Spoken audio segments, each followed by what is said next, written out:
In the last video, we talked about why decision making is the single most important skill in modern world. If you haven't checked it out, I strongly suggest you go through that video first. In today's video, we're going to cover how to consistently make good decisions. Let's get started. Charlie Munger, the golden partner of Warren Buffett, often quotes an old saying, "To the man with only a hammer, every problem looks like a nail." That is saying the way we think are often trapped by our own experience. Here is a story mentioned in a book called Factfulness. Author Hans Rosling once traveled to India with his students, and they were in a rush. One of his students saw the elevator door were about to close, so the student naturally kicked out a leg, wishing to hold the elevator. To everyone's surprise, the doors did not automatically bounce back open. Instead, the student's leg was jammed, and the elevator started to move. Fortunately, people nearby helped pulling the student's leg out. God knows what would happen if they did not succeed. Later, an Indian person told them that not every elevator in India has got that auto-open feature. You're not in America.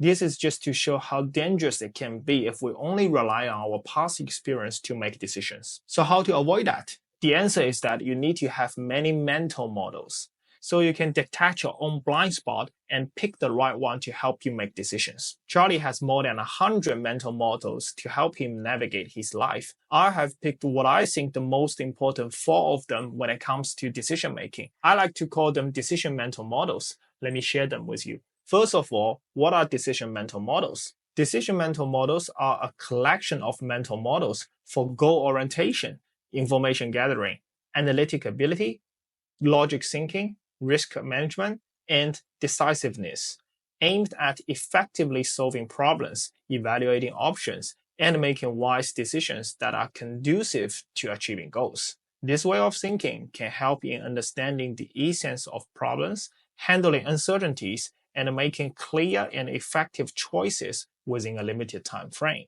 The first one is opportunity cost. The opportunity cost of a choice is the highest valued option foregone where, given limited resource, a choice needs to be made between several mutually exclusive alternatives. This is a mental model in microeconomy. In many cases, our resources, such as time, money, labor, and etc., are very limited, so we have to weigh all of our options. Opportunity cost can help us evaluate the pros and cons and avoid unnecessary loss. For example, LeBron James, one of the greatest basketball players in the history, never went to college, simply because the opportunity cost was way too high. Let's roll back the clock and see what were his options. As a high school player at St. Vincent St. Mary High School, LeBron was already one of the best basketball players in the country. He was offered numerous scholarships from universities all around the US, so one obvious choice was to attend college. Also, Cleveland Cavaliers, holding the first pick in the 2003 NBA draft, offered him a 3-year contract worth almost $13 million, with an option for a 4th year at $5.8 million. Had he chose to attend college, James would have an opportunity cost of at least $19 million. Needless to say about those commercials, publicities, and all those stuff that will make him worth even more. So by using opportunity cost, it was a pretty obvious choice for him to enter NBA directly, and his legacy proved him right. Next time when you make a decision, think about the alternative that you forgo. Can you afford it? Is it really worth it? Second up is sunk cost. You probably heard about this already, but we will dive a bit deeper into this one.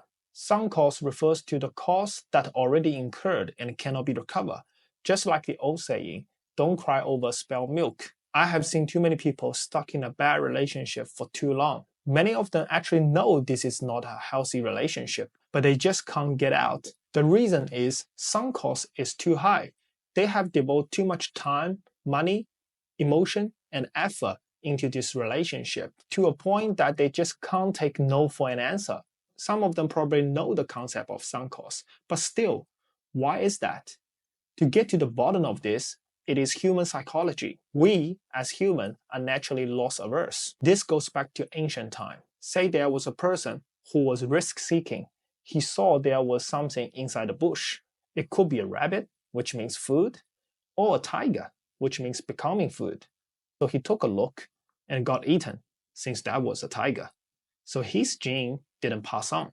According to the evolution theory, that's why human beings today are all loss averse. We hate to lose stuff much more than we love to gain stuff. If I give someone $1 million and take it back 5 hours later, only leave $100, chances are he or she would feel worse than it ever started, even though rationally the person is better off. So next time when you feel you are stuck and can't seem to give up something, think about sunk costs. Is it really worth continuing? Look for the future.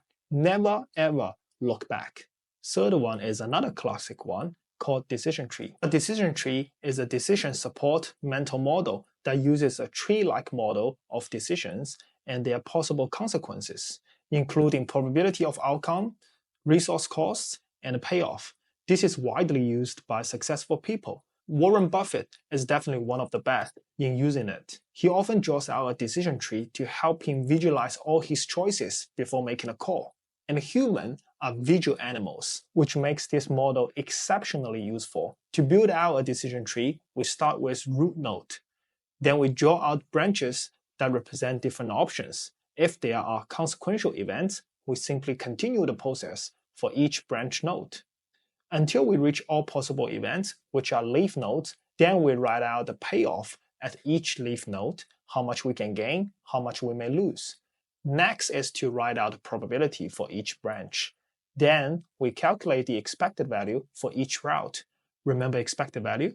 We covered in our last video. Finally, we pick the path with highest expected value as our final choice. Here is a simple illustration. Say we have an investment opportunity. We can choose to invest or not. So there are 2 branches. If we do invest, it will require us $1,000. And the investment can either be successful or not, leading to another split.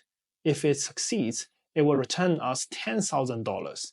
If it fails, we lose our initial investment, and the probability of success is 15%. So the expected value of making the investment will be 10,000 times 15% plus negative 1,000 times 85%, resulting to $650, which is higher than the expected value of not investing, which is 0. So we do invest. Decision tree provides a holistic view about our options. It leads to fast decision-making process and better quality. Last one is my personal favorite, called reverse thinking. Reverse thinking mental model focuses on viewing the problem from a reverse angle. This usually leads to creative solutions and correct decisions. Instead of how to make good decisions, we can think about how to make terrible decisions and simply do the opposite. The reason why reverse thinking is such a powerful tool is that oftentimes we do not know what is the right way to go, but we almost always know how to screw it up. Just like Charlie Munger says, all I want to know is where I'm going to die, so I will never go there. In fact, he once gave a speech at Harvard Business School in 1986. The topic was how to guarantee a life of misery. In his speech, he gave 4 pieces of prescriptions on how to ruin one's life. I've left the link in the description. Make sure you check that out. And I hope those smart graduates in Harvard Business School did not take his advice literally. Another example is the reverse thinking behind Apple's groundbreaking MP3 player, iPod. At that time, there were so many MP3 players already on the market.